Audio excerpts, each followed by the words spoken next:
Hey everyone, I'm just watched Aaron and Diane's video on hospitality. I'm a little behind, so sorry about that. Really excited to see you all next week. Jeff, hopefully you're hanging in there after having been evacuated and all that. It's going to be a good time to see everyone. So hospitality, interestingly enough, there's going to be two stories that have to do with Burmese people.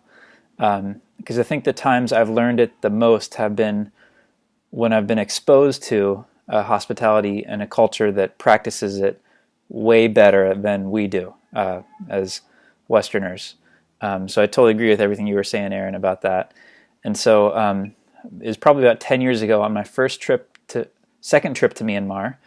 I went over there by myself, and my goal was to bless some local churches, make connections, and I brought over some money to donate to different churches, largely some different ministries, and I didn't want to leave with anything. So I brought over a few $100, which at the time, this is back in 2005, money would go really far there. The exchange rate was great. So I just wanted to leave as much money as I had, which for me was just a few $100, but it was still something.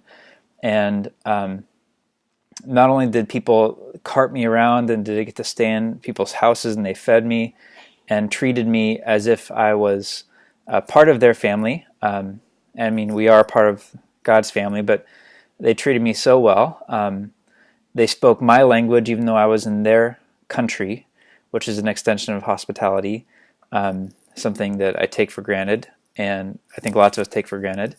And the thing where I learned it the most was that I had a flight like at midnight or so out of the country on a Sunday night, and I was a part of church all day long.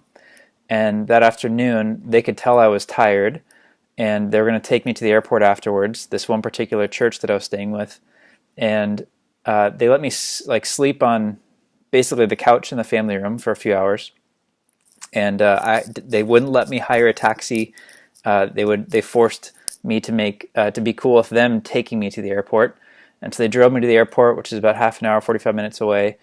And then I get to the airport, and there were no phones back in this time, especially there. The power comes on and off in the country at that time.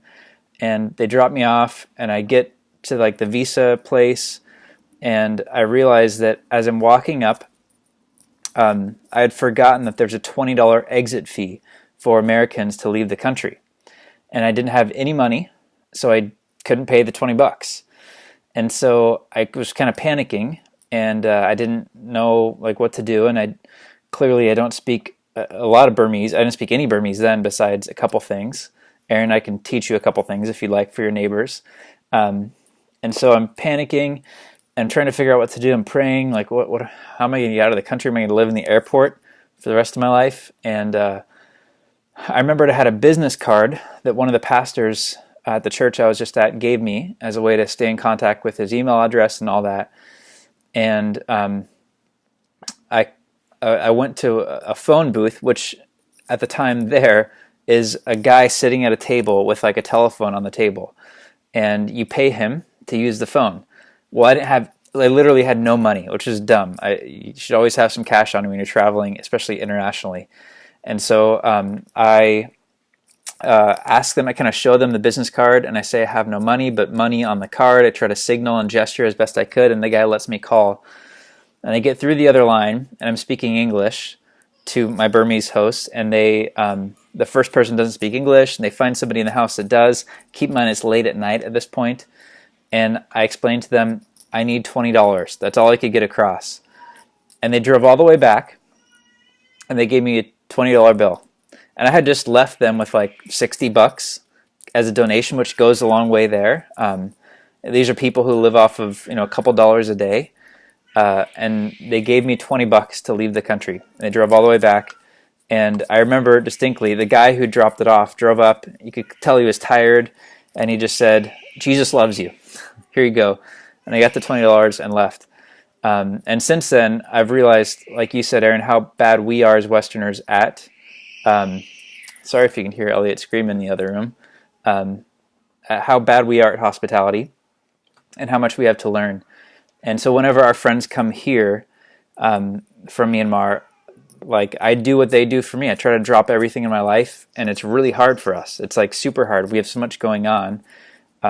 They stay in our houses, which is often really inconvenient and uncomfortable for us, but that's what they do for us while we're there.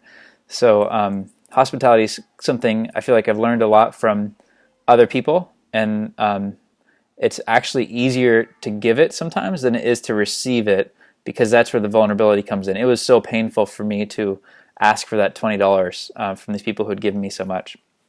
So I'm grateful for the ways that people have been hospitable to me, and I'm excited and hopeful that I can continue to learn it. And I'm always really grateful when people offer it, because I know the sacrifice and how much it is for people to give it. So that's it. That's my story, and I'm excited to see you all next week, and I think that's about it. All right, bye guys.